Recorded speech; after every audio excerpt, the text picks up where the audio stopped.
Media మిత్రులందరికీ నమస్కారం. ఈరోజు ఇంద్రకీలాద్రి మీద వెలిసిన దుర్గా మల్లేశ్వర స్వామివారి టెంపుల్కి రావడం జరిగింది. ఇందులో దేవీ నవరాత్రులు, శరన్నవరాత్రులు మరి చేసుకుంటున్న మహాజన భక్తులందరికీ కూడా ఈ దసరా శుభాకాంక్షలు. అసలు దసరా అంటేనే మనందరికీ తెలుసు, ఇది హిందువుల ముఖ్య పండుగ. అశ్వయుజ శుద్ధ పాడ్యమి నుండి అశ్వయుజ నవం వరకు 9 రోజులు మరి నవరాత్రులు చేసుకుంటారు. 10వ రోజు దసరా పండుగ చేసుకుంటారు.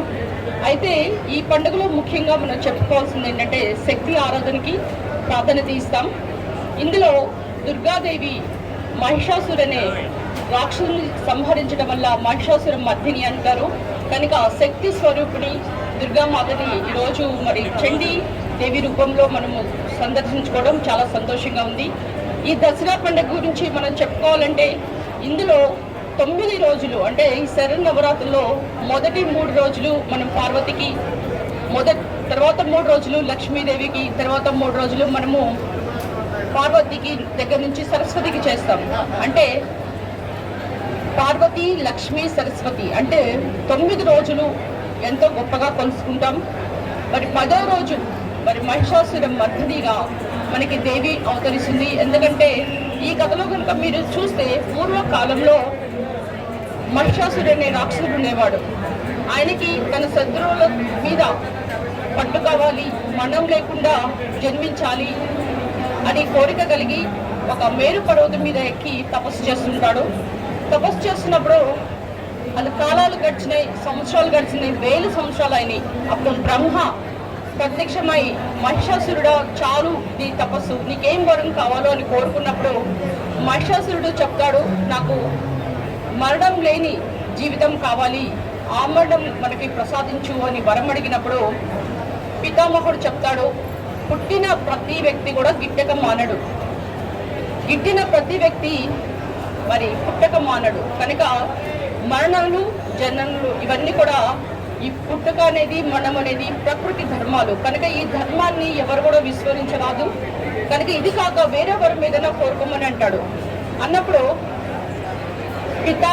పితామహ నేను స్వల్ప సంతోషిని కాదు, నాకు ఇలాంటి వరాలు కాదు, నాకు ఏదైనా పెద్ద వరం కావాలి, నాకు ఎలాగైనా కానీ ఈ యొక్క జీవితాన్ని కొనసాగే విధంగా నువ్వు కరుణించు అంటే ఆయన బ్రహ్మదేవుడు ఒప్పుకోడు. అప్పుడు నాకు మహిళలు చంపలేరు కనుక పురుషుడితో కాకుండా మరి ఏదైనా కానీ ఈ యొక్క మరణం సంపాదించకుండా నాకు ఒక వరం ఏమన్నప్పుడు సరే ఇస్తాను అని చెప్పేసి, అంటే పురుషుడు చంపలేడు మహిషాసురుని, అది ఇక్కడ సారాంశం. ఆ వరం ఇచ్చినప్పుడు వెంటనే మహిషాసురుడు ఏం చేస్తాడంటే అన్నీ కూడా ఈ వరం తీసుకోవడం వల్ల దేవతల మీద యుద్ధం చేసి ఈ యొక్క ఇంద్రలోకం వెళ్ళి దేవతల్ని సంహరించి ఆ ఇంద్రం యొక్క పీఠం లాక్కుంటాడు. అప్పుడు ఇంద్రుడు పోయి త్రిమూర్తులతో వాళ్ళు మొక్కుకుంటారు, ఈ విధంగా మమ్మల్ని మహిషాసురుడు ఈ యొక్క మీరు ఇచ్చిన వరం వల్ల, ఈ వరం ప్రదాయం వల్ల వాళ్ళు నమ్ముతులకి అంటే బ్రహ్మ, విష్ణు, మహేశ్వరులకి చాలా కోపం వస్తుంది. ఆ కోపాగ్నిలో ఒక తేజం వస్తుంది. ఆ తేజం ఒక శ్రీమూర్తిగా ఉద్భవిస్తుంది.